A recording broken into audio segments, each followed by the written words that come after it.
अच्छा स्टूडेंट्स, आज के सीरीज़ का नेक्स्ट लेक्चर हम शुरू कर रहे हैं। इससे पहले जो हमने लेक्चर लिया था उसमें हमने चैप्टर नंबर 3 में काफ़ी इंपॉर्टेंट टॉपिक्स ख़त्म कर लिए थे। बोहर का model, X rays, Heisenberg uncertainty principle, और अब हम मूव करके आ गए हैं लास्ट पोर्शन पे, that is orbit and orbitals. तो ऑर्बिट और ऑर्बिटल पे मूव करके आ गए। यहाँ से हम बात आगे करेंगे।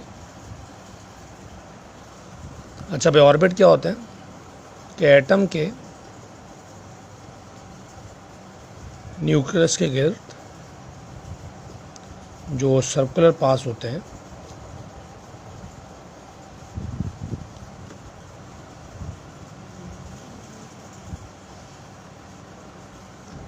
जिनमें आपको पता है इलेक्ट्रॉन मूव करते हैं, रिवॉल्व करते हैं, जो आप बोलें दीज आर कॉल्ड ऑर्बिट्स। ठीक है भाई, ऑर्बिट के न्यूक्लियस के अराउंड जो सर्कुलर पाथ होते हैं जिसमें इलेक्ट्रॉन मूव करते हैं, they are called orbits. Orbit की अगर हम आइडेंटिफिकेशन की बात करें तो ऑर्बिट का आपको पता है सिंबल होता है, जैसे KLM कैपेसिटी होती है, जैसे K में 2, L में 8, M में 18, ये सब आपको आना चाहिए। और पिछले टॉपिक में एनर्जी पढ़ी थी हमने कि K की एनर्जी कम होती है, L की ज़्यादा, M की ज़्यादा। जब बोहर का मॉडल हमने पढ़ा था, जंपिंग का कॉन्सेप्ट लिया था, ये वाले पॉइंट से बात हमने आगे बढ़ानी कि मिसाल के तौर पे अब K के अंदर 2 इलेक्ट्रॉन हैं, तो होना तो ये चाहिए कि दोनों की एनर्जी बराबर होनी चाहिए, और ऐसा ही होता है। ये दोनों इलेक्ट्रॉन जो K में है, इनकी एनर्जी बराबर होनी चाहिए, और ये बराबर होती है। पर जब L की बात करते हैं तो L में 8 इलेक्ट्रॉन होते हैं। इन 8 के 8 की एनर्जी बराबर होनी चाहिए, पर इनमें स्लाइट डिफरेंस होता है, बहुत ज़्यादा नहीं, पर इनमें स्लाइट डिफरेंस है। इनमें स्लाइट क्या है? डिफरेंस है। और में एनर्जी के लिहाज से 2 ग्रुप बने हुए हैं। 2 इलेक्ट्रॉन ऐसे हैं जिनकी एनर्जी आपस में सेम है, 6 इलेक्ट्रॉन ऐसे हैं जिनकी एनर्जी आपस में सेम है, पर इन दोनों की एनर्जी डिफरेंट है। भले डिफरेंस जो है बहुत माइनर है, पर है। इसका मतलब है कि जो एनर्जी L की एनर्जी कहलाती है वो L की एवरेज एनर्जी है। उसमें अगर माइन्यूटली देखा जाए तो डिफरेंस मिलेगा। 2 इलेक्ट्रॉन मिलेंगे लो एनर्जी वाले, और 6 इलेक्ट्रॉन मिलेंगे हाई एनर्जी वाले, और ये 2 एक जैसे होंगे और ये 6 एक जैसे। बात समझ में आ गई आपको? तो इस मसले को हल करने के लिए फिर ऑर्बिट्स को डिवाइड करना पड़ा, और नाम क्या रखा? ऑर्बिट। तो इसका मतलब है कि अब ऑर्बिट को डिवाइड कर रहे हैं by the help of energy of electron. यानी ये जो 2 इलेक्ट्रॉन है इनकी एनर्जी बराबर है, लिहाजा इनका अलग ऑर्बिटल होगा, और ये 6 इलेक्ट्रॉन इनकी एनर्जी बराबर है, इनका अलग ऑर्बिटल होगा। तो ऑर्बिट को डिवाइड कर रहे हैं on the basis of energy of electrons. ठीक है, तो डेफिनेशन क्या बनी? आप रट्टा के दौर से निकल गए। डेफिनेशन क्या बनी कि ऑर्बिट के अंदर क्या बनी कि ऑर्बिट के अंदर फर्दर कुछ डिवीजन होती है। ऑर्बिट के अंदर फर्दर डिवीजन है किसकी? इलेक्ट्रॉन्स की। किसके लिहाज से? एनर्जी के लिहाज से। यानी ऑर्बिट में जो इलेक्ट्रॉन्स हैं उनकी एनर्जी के लिहाज से उसकी फर्दर डिवीजन है, जिसको बोलते हैं ऑर्बिटल। जिस तरह ऑर्बिट की पहचान है, इसी तरह ऑर्बिटल्स की भी पहचान होती हैं 4 सिंबल। ऑर्बिट की पहचान में आ गया उसका सिंबल, जैसे S, P, अभी डिटेल में बात करेंगे, F, उसकी कैपेसिटी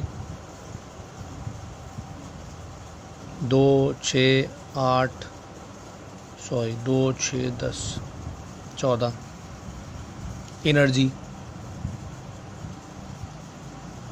और डायरेक्शन पर भी बात नहीं करेंगे, बाद में आएंगे। तो ये ऑर्बिट की पहचान, उनका सिंबल, उनकी कैपेसिटी, उनकी एनर्जी। तो ऑर्बिट और ऑर्बिटल हमने क्लियर कर दिया। ऑर्बिटल वो सर्कुलर पाथ है जिसमें इलेक्ट्रॉन घूमते हैं, इनको ऑर्बिट्स कहते हैं। ऑर्बिट्स को फर्दर डिवाइड किया on the basis of energy of electron, जिनको ऑर्बिटल कहते हैं, और ऑर्बिटल पहचाने जाते हैं अपने सिंबल से, अपनी कैपेसिटी से, अपनी एनर्जी से और साथ में अपनी डायरेक्शन से। अब अगर हम डिस्ट्रीब्यूट करें ताकि आपको और क्लियर आ जाए टॉपिक समझ में,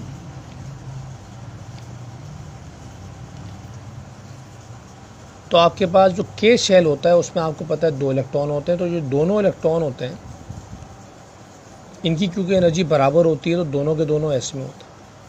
अब और क्लियर होना चाहिए, एल में जो इलेक्ट्रॉन है वो आपको पता है 8 इलेक्ट्रॉन आते हैं। तो 8 इलेक्ट्रॉन में से एस में होते हैं 2 इलेक्ट्रॉन और पी में होते हैं 6। एम में आपको पता है कितने इलेक्ट्रॉन आते हैं 18। तो 18 में से एस में 2 होते हैं, पी में 6 होते हैं और डी में 10 होते हैं। इस तरह से इनकी डिस्ट्रीब्यूशन। और एन में आपको पता है 32 इलेक्ट्रॉन होते हैं, तो उनकी डिस्ट्रीब्यूशन एस में 2, पी में 6, डी में 10 और एफ में 14। तो ये वो डिस्ट्रीब्यूशन ऑफ इलेक्ट्रॉन है जो मेरे हिसाब से आपको अच्छी तरह हिफ्ज़ होनी चाहिए। इसके बाद आप इस काबिल हो जाते हैं कि आप क्वांटम नंबर और इलेक्ट्रॉनिक कॉन्फ़िगरेशन का टॉपिक पढ़ें। तो यहाँ इसको एक दफ़ा और सुन लीजिएगा पॉज करके दोबारा, कि पहले हमने ऑर्बिट को डिफ़ाइन किया, फिर ऑर्बिट को डिवाइड कर दिया on the basis of energy of electrons, और उनको हमने नाम दिया ऑर्बिटल का। ऑर्बिटल की जो पहचान है वो हमने क्या क्या बताई, उनका ऑर्बिटल की जो पहचान है वो उनका सिंबल, उनकी कैपेसिटी, उनकी एनर्जी, उनकी डायरेक्शन भी कह लो, या उनकी कह लो आप शेप कह लें आप, ज़्यादा टेक्निकल वर्ड शेप है। ठीक है, चलिए आगे से पढ़ते हैं, क्वांटम नंबर में मूव करते हैं। तो अब इस सारी कहानी की बेस पे now we can study quantum number, क्योंकि आप याद करने के दौर से निकल गए हैं, लिहाजा अगेन बार बार ये जुमले मैं बोलता हूँ कि बस सुनेंगे और जहन में बैठ जाना चाहिए। तो quantum number is a set of 4 numbers, 4 numbers का सेट है, और इन 4 नंबर्स के सेट के ज़रिए आप एटम में इलेक्ट्रॉन की क्या बताते हैं, पोजीशन। ठीक है, is a set of 4 numbers.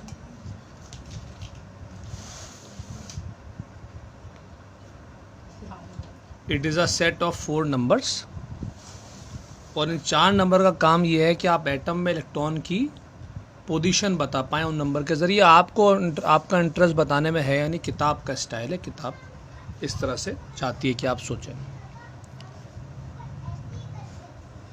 पहला जो क्वांटम नंबर है इसको बोलते हैं principal quantum number. Quantum number 1 है principal quantum number.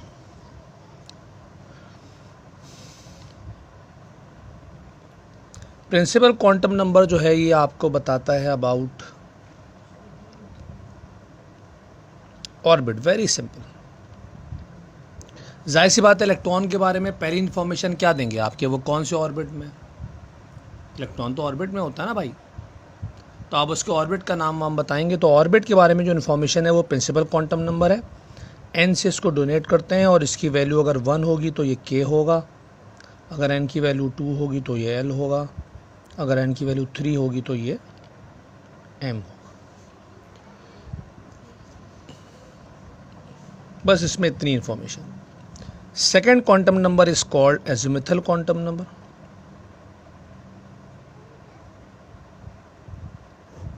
Azimuthal quantum number, जाहिर सी बात है आपको ऑर्बिट के बाद किसकी बारी आती है भाइयों, ऑर्बिट के बाद बारी आती है ऑर्बिटल्स की। आपको ऑर्बिटल्स के बारे में बताएगा कि इलेक्ट्रॉन कौन से ऑर्बिटल में है, क्योंकि ऑर्बिटल की बहुत सारी मैंने पहचान बताई है, तो यहाँ ज़रा फोकस जिस पहचान को करते हैं वो शेप है, तो आप घबराइएगा नहीं जब बुक पढ़ें। आप ऑर्बिटल पहचाने जाते हैं अपनी शेप से, सिंबल वगैरह से तो पहचानते हैं, सिंबल, एनर्जी, कैपेसिटी और शेप से। जैसे आपने पढ़ा होगा, तो आप तो सेकेंड ईयर कर चुके हैं, आपको पता है कि एस स्फेरिकल होता है, पी डम्बल शेप का होता है, आप कोई राज तो है नहीं आपके लिहाज से। सिंबल जो है एजिमुथल क्वांटम नंबर का जो सिंबल है वो एल है, और इसकी जो वैल्यूज़ हैं वो इस तरह से हैं कि अगर L की वैल्यू 0 होगी तो L की वैल्यू 1 होगी, तो L की वैल्यू 2 होगी और L की वैल्यू 3 होगी। तो इसका मतलब है S, इसका मतलब है P, इसका मतलब है D, इसका मतलब है F। तो L की वैल्यू 0 का मतलब S, L की वैल्यू 1 का मतलब P, L की वैल्यू 2 का मतलब D, L की वैल्यू 3 का मतलब F। ये जो क्वांटम नंबर है इसको बोलते हैं एजिमुथल क्वांटम। एक काम ये और करता है, ठीक है, ये काम और करता है वो आप। अच्छा भाई, तो एक काम जो एजिमुथल क्वांटम नंबर में और पढ़ना है आपने वो ये है कि इसका एक फॉर्मूला है, n बराबर है 0 टेंड्स टू n-1। यानी अगर आपको ये पता चलाना है कि कौन से ऑर्बिट में कितने ऑर्बिटल हैं, ठीक है, कोई आपसे पूछे भाई कौन से ऑर्बिटल में कितने ऑर्बिटल हैं, तो ये फॉर्मूला आपकी हेल्प करेगा। जैसे एम शेल की बात करते हैं, तो एम शेल के लिए एम शेल नंबर 3 है तो एन की वैल्यू 3 है, तो एल की वैल्यू हो गई 0 टेंड्स टू 3-1, एन की जगह पे 3 प्लेस कर दिया तो 0 टेंड्स टू 2-1। अब सर 3-1 क्या हो गया 2, और जब 0 से 2 तक जाएंगे तो रास्ते में आएगा 1 और 2। इसका मतलब है कि L की 3 वैल्यूज आ गई। S का मतलब 0 का मतलब आपको पता है S है, 1 का मतलब आपको पता है 2 P है और 2 का मतलब आपको पता है D। तो इसका मतलब ये हुआ कि आपको पता चल गया कि M शेल में 3 ऑर्बिटल है, M शेल में S है, M शेल में P है और M शेल में D। तो ये 3 तरह के ऑर्बिटल एग्जिस्ट करते हैं कौन से शेल में? M शेल, S, P और D। तो ये फॉर्मूला इस्तेमाल करना आपको आना चाहिए, आपके लेवल पे एक आसान तरीन बात है। तीसरा क्वांटम नंबर है मैग्नेटिक क्वांटम नंबर। पहली दफ़ा पढ़ने में अजीब मुश्किल लगता है, पर क्योंकि आपको हाइब्रिडाइजेशन वगैरह सब कवर कर चुके हैं सेकेंड ईयर में, तो आपको काफ़ी आसानी होनी चाहिए और आपको जो है वो मैग्नेटिक क्वांटम नंबर में फंसना नहीं चाहिए। तो मैग्नेटिक क्वांटम नंबर ऑर्बिटल को भी डिवाइड करता है। जिस तरह ऑर्बिट को डिवाइड किया ऑर्बिटल में, ऑर्बिटल को डिवाइड करता है on the basis of direction. तो वो क्वांटम नंबर जो फर्दर डिवाइड करे किसको? ऑर्बिटल को, जैसे px, py, pz आपने पढ़ा है, तो उसको बोलते हैं मैग्नेटिक क्वांटम नंबर। इसको शो करते हैं m से, और इसका फॉर्मूला होता है -L0 + n। p के लिए सॉल्व कर लेते हैं इसको फॉर p ऑर्बिटल, क्योंकि p आपका सिलेबस में आता है, उसी से अच्छी बात है कि आप सॉल्व करें। तो p ऑर्बिटल के लिए अगर हम सॉल्व करें तो m बराबर हो जाएगा, p के लिए आपको पता है, p के लिए ये रहा p के लिए l की वैल्यू 1 है, ये रही p के लिए l की वैल्यू 1 है, तो ये हो गया -1 और ये हो गया 0 और ये हो गया +1। तो 3 वैल्यूज़ आ गई -1, 0 और +1। अब ये जो 3 वैल्यूज़ हैं ये 3 डायरेक्शन को शो कर रही हैं। इसको px बोलते हैं, इसको py बोलते हैं, इसको pz बोलते हैं। तो कोई आपसे बोले कि भाई सबूत दो जो कि p की 3 डायरेक्शन होती हैं, तो वैसे तो पता ही होता है सबको, पर सबूत यहाँ से मिल जाएगा कि m के 3 आंसर आ रहे हैं, इसका मतलब है m की 3 डायरेक्शन है, px, py और pz। d की 5 आंसर आएंगे तो उसकी 5 डायरेक्शन होंगी, सिलेबस में नहीं है पर आपको पता होना चाहिए। f की 7 डायरेक्शन होंगी तो आपको पता होना चाहिए। आखिरी जो क्वांटम नंबर है, फोर्थ वन, वो बिल्कुल अलग थलग सा है, वो स्पिन क्वांटम नंबर है, ज़रा मशहूर सा है ये। स्पिन क्वांटम नंबर ये कहते हैं कि एक जो ऑर्बिटल है उसमें आपको पता है 2 इलेक्ट्रॉन आते हैं। 1 ऑर्बिटल ऑक्यूपाइड 2 इलेक्ट्रॉन। जैसे मिसाल के तौर पे p में अगर 6 इलेक्ट्रॉन आते हैं तो 2 px में होते हैं, 2 py में, 2 pz में, तो एक px में 2 ही होगा। तो एवरी ऑर्बिटल कंटेन 2 इलेक्ट्रॉन। अब ये जो दोनों इलेक्ट्रॉन है ये नेगेटिव है, तो नेगेटिव होने की वजह से इन दोनों इलेक्ट्रॉन में आपको पता है रिपल्जन होगी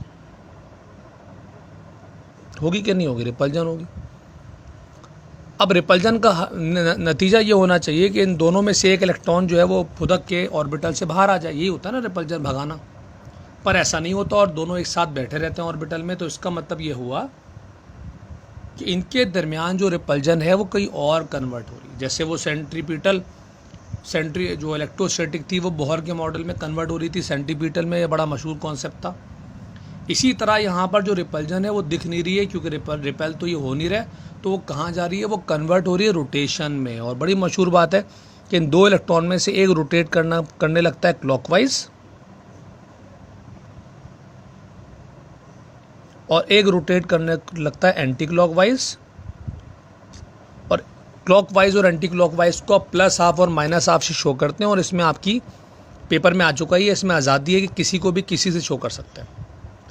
जैसे क्लॉकवाइज को प्लस हाफ से तो एंटी क्लॉकवाइज को माइनस हाफ से, या फिर एंटी क्लॉकवाइज को माइनस हाफ से और क्लॉकवाइज को प्लस हाफ से। बस दोनों का साइन अलग होता है, एक प्लस में और एक माइनस में, जो शो करता है कि दोनों की डायरेक्शन अपोजिट है, एक क्लॉकवाइज और दूसरा एंटी क्लॉकवाइज। तो ये पूरा डिटेल टॉपिक हो गया क्वांटम नंबर का, जिसने आपको ये बताया कि भाई प्रिंसिपल क्वांटम नंबर में आपने आपको ऑर्बिट के बारे में बताया, एजिमुथल ने आपको ऑर्बिटल के बारे में बताया, मैग्नेटिक ने आपको डायरेक्शन के बारे में बताया, स्पिन ने आपको रोटेशन के बारे में बताया। हर एक के कुछ फार्मूलाज हैं जो आपको याद करने हैं, थ्रू ट्रीटमेंट्स हैं जो मैंने आपको सिखाई हैं, वो आपको जहन में रखनी है। अब इस सारे टॉपिक की बेसिस पर नाउ हम मूव कर रहे हैं पहले पॉलिस के प्रिंसिपल पर और फिर इलेक्ट्रॉनिक कॉन्फ़िगरेशन पे। तो पहले हम पढ़ते हैं पॉलिस का प्रिंसिपल, फिर इलेक्ट्रॉनिक कॉन्फ़िगरेशन पे मूव करते हैं। अच्छा भाई, पॉलिस के प्रिंसिपल में मूव करते हैं।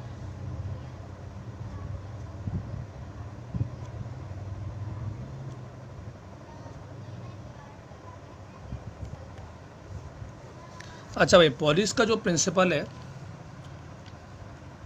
वो छोटी सी स्टेटमेंट कहता है, पर उसको प्रूव कर देंगे। स्टेटमेंट इसकी ये है कि कोई सा भी अगर आपके पास एटम है, अपनी मर्जी का एटम, और उसके 2 इलेक्ट्रॉन लेने आपने अपनी मर्जी के। याद रखें, एटम्स नहीं लिखा है, एटम लिखा है, एक ही एटम होना चाहिए, 2 अलग अलग एटम नहीं अलाउ नहीं है। एक ही एटम है और उसके 2 इलेक्ट्रॉन आपकी मर्जी के, एनी 2 इलेक्ट्रॉन, कोई से भी। तो जो कोई से 2 इलेक्ट्रॉन है, अगर इसके आप क्वांटम नंबर लिखें, इस बहाने आपको क्वांटम नंबर भी लिखना आ जाएंगे, तो आप नोट करेंगे कि चारों क्वांटम नंबर कभी भी सेम नहीं होते। ये पॉलिस का प्रिंसिपल है। इंटरेस्टिंग सा क्या बोलता है ये, कि अगर आपके पास कोई से भी 2 इलेक्ट्रॉन है किसी एटम के, एक सिंगल एटम है, उसके 2 इलेक्ट्रॉन है, और आप उसके चारों क्वांटम नंबर लिखते हैं, तो आप ये फील करेंगे कि उनके चारों क्वांटम नंबर कभी भी सेम नहीं आएंगे। जैसे मिसाल के तौर पे जो सबसे बेस्ट एग्जांपल है, वो पेपर में भी इसीलिए हीलियम ही आती है, क्योंकि हीलियम में होते ही 2 इलेक्ट्रॉन है, तो ये डिबेट ही नहीं खड़ी होती कि कौन से 2 इलेक्ट्रॉन लेने, इसी से समझ में आ जाता है। अब ये 2 इलेक्ट्रॉन हीलियम में, जाहिर सी बात है, ये दोनों के दोनों के में है, और के में होने का मतलब दोनों के दोनों एस में। तो अगर इनकी हम प्रिंसिपल, पहले प्रिंसिपल और फिर एजिमुथल और फिर मैग्नेटिक और फिर स्पिन, चारों क्वांटम नंबर का एक टेबल बनाएं, जो कि आपको बनाना आना चाहिए, आप पढ़ चुके हैं, ऐसे टेबल बनता है इसका। तो क्योंकि दोनों इलेक्ट्रॉन के में है, तो दोनों के लिए n1 है। जिसको ये टेबल बनाना समझ में नहीं आ रहा, प्लीज़ वो वीडियो दोबारा से देखिए, बहुत ट्रबल वाली बात है ये।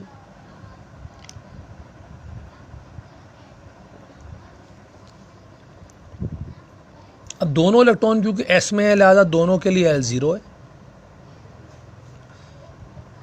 जब भी L0 होता है तो M0 होता है। अगर आपको रेफरेंस के लिए फॉर्मूला चाहिए तो ये फॉर्मूला है, मैंने आपको पढ़ाया हुआ है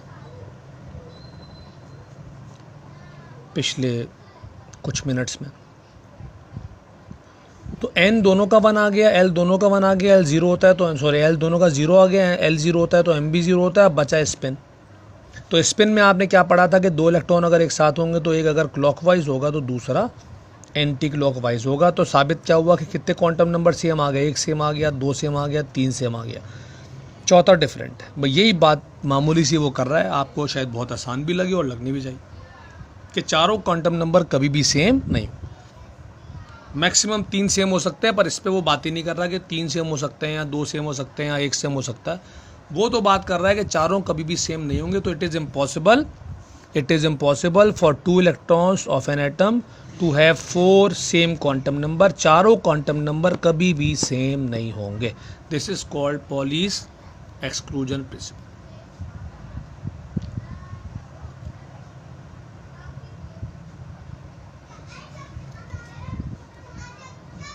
तो पॉली के प्रिंसिपल के बाद now we are moving on. छोटे छोटे टॉपिक हैं, आपके लेवल पे आसान होने चाहिए, एप्टीट्यूड का लेवल है आपका। Electronic configuration. इलेक्ट्रॉनिक कॉन्फ़िगरेशन आपको पता है कि एटम में, ऐसे शुरू करते हैं, एटम में इलेक्ट्रॉन को किसके अंदर, ऑर्बिटल्स के अंदर अगर आप डिस्ट्रीब्यूट करेंगे, एटम में जो इलेक्ट्रॉन है उसको ऑर्बिटल्स में अगर आप डिस्ट्रीब्यूट करेंगे, दो चीज़ों का ख्याल रखते हुए, एक कैपेसिटी के लिहाज से और एक एनर्जी के लिहाज से। इतना कुछ पढ़ने के बाद आपको पता है कि हर ऑर्बिटल की अपनी एनर्जी है, हर ऑर्बिटल की अपनी कैपेसिटी है। तो अगर एटम में इलेक्ट्रॉन को ऑर्बिटल में डिस्ट्रीब्यूट करेंगे आप, किसके लिहाज से? कैपेसिटी के लिहाज से और किसके लिहाज से? एनर्जी के लिहाज से। तो this is called electronic configuration. इसको बोलते हैं इलेक्ट्रॉनिक कॉन्फ़िगरेशन।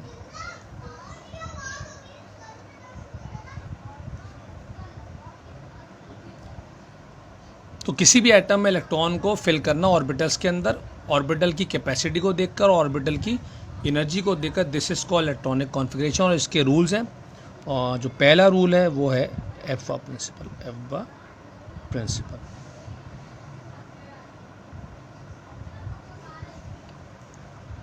क्योंकि इसका फर्स्ट और सेकेंड दोनों में इस्तेमाल बहुत ज़्यादा है, लिहाजा मुझे पूरा भरोसा है कि आप में से सबको बोलना चाहिए, मुझे सबको जो है ये याद भी होगा। और इसकी स्टेटमेंट अलबत्ता सुन लें आप, लेकिन इसके जो प्रोसीजर है वो आपको याद होगा।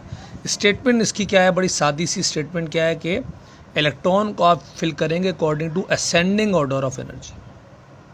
बस वो नॉर्मल लेक्चर के लिए रट्टा लगाते रहें आप लंबे लंबे जुमले, पर ये छोटी सी स्टेटमेंट है कि इलेक्ट्रॉन को आप ऑर्बिटल में फिल करेंगे according to ascending order of energy, यानी जिस ऑर्बिटल की एनर्जी सबसे कम होगी वो सबसे पहले भरेगा, जिसकी एनर्जी सबसे ज़्यादा होगी वो सबसे आखिर में भरेगा।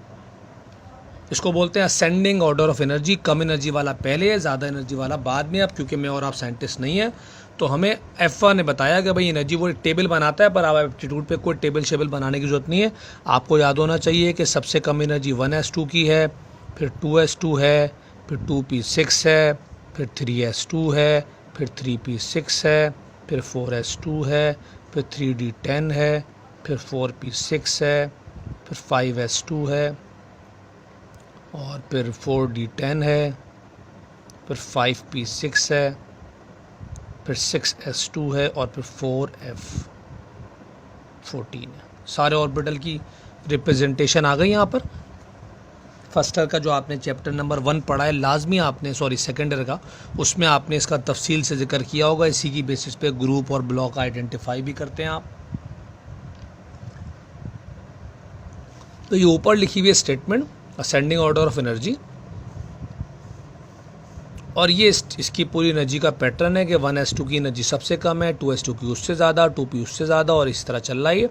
कम से कम मेरे हिसाब से 4f14 तक याद होना चाहिए, इससे आगे तक का इतना इस्तेमाल नहीं होता, पर कम से कम लेंथेनाइड और एक्टिनाइड की बारी आती है तो इतना आपको याद होना चाहिए। ये बात क्लियर हो गई सबको? तो ये एफा प्रिंसिपल की स्टेटमेंट है और ये इसकी ट्रीटमेंट है। Law number 2 is n+l। ठीक है, लॉ नंबर 2 जो है इसको बोलते हैं n+l रूल। और जो n+l रूल है ये बिल्कुल उसी तरह काम करता है जैसे एफा प्रिंसिपल करता है। इसका काम करने का जो पैटर्न है बिल्कुल एफा प्रिंसिपल की तरह है। n+l रूल ये कहता है कि भाई अगर दो ऑर्बिटल हैं अमंग टू ऑर्बिटल, उस ऑर्बिटल को पहले भरेंगे जिसका n+l जो होगा वो स्मॉलर हो। ठीक है भाई, जिस ऑर्बिटल का n+l स्मॉलर होगा उसको पहले भरना है। भाई ये छोटी सी बात है। ठीक है, n+l रूल क्या बोलता है कि जिस ऑर्बिटल का n+l छोटा होगा उसको आप पहले भरोगे। अमंग टू ऑर्बिटल जिस ऑर्बिटल का n+l छोटा होगा वो पहले भरेगा। मिसाल के तौर पे यहाँ पे आए सर, आप एफा प्रिंसिपल पे आए और एफा प्रिंसिपल पे कोई से भी 3 ऑर्बिटल पकड़ लेते हैं जिसमें मैं थोड़ा सी चीज़ें ऑड लग रही हैं।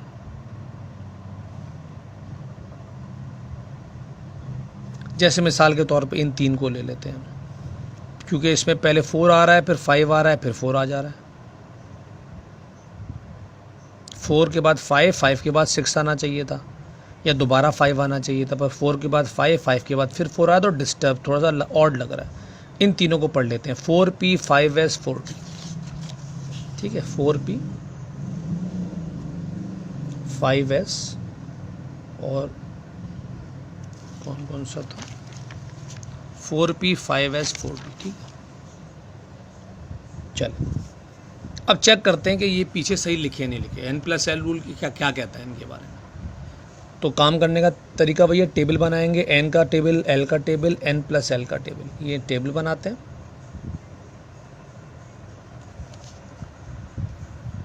जो उल्टे हाथ पे नंबर लिखे हुए हैं ये ऑर्बिट्स हैं, ये n होते हैं। आप एप्टीट्यूड के स्टूडेंट हैं, you have to be sharp enough. उल्टे हाथ पे जो नंबर लिखे हुए हैं ये ऑर्बिट्स हैं। चौथा ऑर्बिट, पांचवा ऑर्बिट, चौथा ऑर्बिट। तो n की वैल्यू यहाँ पे 4, यहाँ 5, यहाँ पे 4। l की वैल्यू आपको याद होनी चाहिए, अगर आपको नहीं याद है बिल्कुल टॉलरेंस लेवल 0 है आपके लिए। p के लिए l की वैल्यू 1 है, s के लिए l की वैल्यू 0 है, d के लिए l की वैल्यू 2 है। यहाँ पे n+l आ गया कितना, 5, यहाँ पे भी 5 आ गया और यहाँ पे 6 आ गया। रूल कहता है कि उसको पहले भरो जिसका n+l, उसको पहले भरो जिसका n+l छोटा है। तो जहाँ पे n+l बराबर आ जाते हैं वह उसको पहले भरते हैं जिसका n छोटा होता है। इन दोनों में तो खैर है कि ये एक 5 है और एक 6 है, तो 5 वाला पहले भरेगा, पर इन दोनों में तो 5 आ रहा है। तो इसके लिए मैंने आपको असूल क्या बताया कि जहाँ पर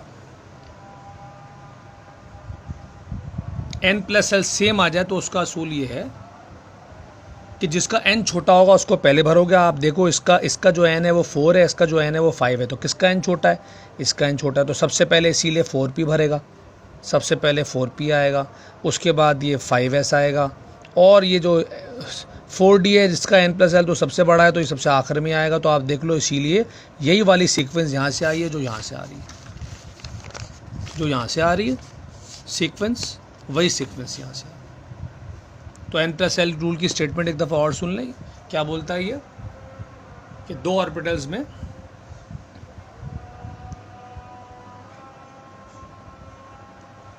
वो ऑर्बिटल आप पहले भरोगे जिसका n+l छोटा होगा, और अगर दो ऑर्बिटल का n+l बराबर आ गया तो उसको पहले भरोगे जिसका n छोटा होगा। अगर दोनों का n+l अलग अलग है तो उसको पहले भरो जिसका n+l छोटा है, और दोनों का अगर n+l बराबर आ गया तो उसको पहले भर दो जिसका n छोटा है।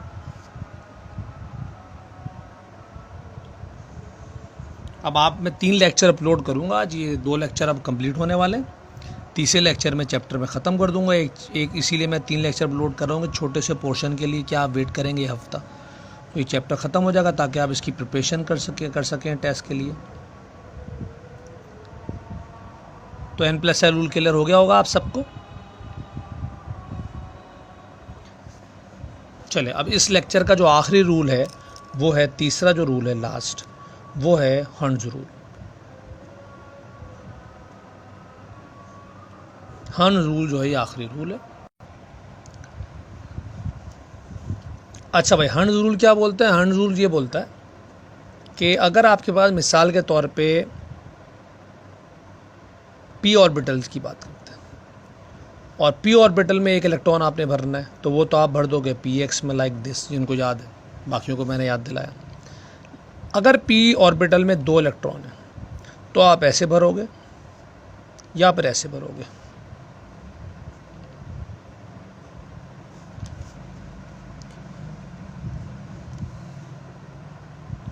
बस ये छोटी सी स्टेटमेंट है, इस पे हम लेक्चर एंड करेंगे, मतलब ये वाला पोर्शन। फिर एक तीसरा पोर्शन भी होगा कि p में एक इलेक्ट्रॉन है वो px1 में, इसमें तो कोई मसला नहीं है। 2 इलेक्ट्रॉन में या तो दोनों px2 में होंगे या एक px में होगा और एक py1 में। तो रूल ये कहता है कि और जो इलेक्ट्रॉन है वो हमेशा सिंगुलर फॉर्म में रहना पसंद करता है। Electron always prefer to be exist in singular form. English भी हो गया, उर्दू भी हो गया। इलेक्ट्रॉन पसंद करता है सिंगुलर फॉर्म में रहना। हाँ, अगर सिंगुलर फॉर्म में रहने का ऑप्शन अवेलेबल नहीं है तो फिर वो पेयर बनाएगा। जैसे मिसाल के तौर पे तीसरा जो इलेक्ट्रॉन आएगा भाइयों वो आ जाएगा px y और z। तीसरा इलेक्ट्रॉन आ जाएगा pz में। इसका मतलब भाई ये गलत है, ये गलत है। जिसको मैंने सर्किल किया ये सही है, px1 py1। 3 इलेक्ट्रॉन हो जाएंगे तो px में 1 में एक, py1 में एक, pz में एक 1, और अगर p में इलेक्ट्रॉन आ गए 4 तो फिर अब मजबूर हो गया, ये pz के बाद तो कुछ है नहीं, तो अब ये जो px है इसमें पेयर बनेगा। तो पूरा जुमला मेरा सुना आपने कि इलेक्ट्रॉन क्या प्रेफर करता है कि वो सिंगुलर रहे, और अगर सिंगुलर रहने का ऑप्शन अवेलेबल नहीं है तो फिर वो क्या बनाएगा, पेयर बनाएगा। पेयर कब बनेगा, जब सिंगुलर रहने का ऑप्शन अवेलेबल ना हो। This is simply Hund's rule, और इसको आपने पेपर में इससे ज़्यादा आ ही नहीं सकता कि अगर ये Px2 लिखा तो गलत हो जाएगा, Px1 Py1 लिखा तो ठीक होगा, Px1 Py1 Pz1 लिखा हुआ तो सही होगा। सही है, जब तक सबके पास एक एक इलेक्ट्रॉन नहीं होंगे, जब तक पेयर नहीं बनेगा, this is called Hund's rule. और इसको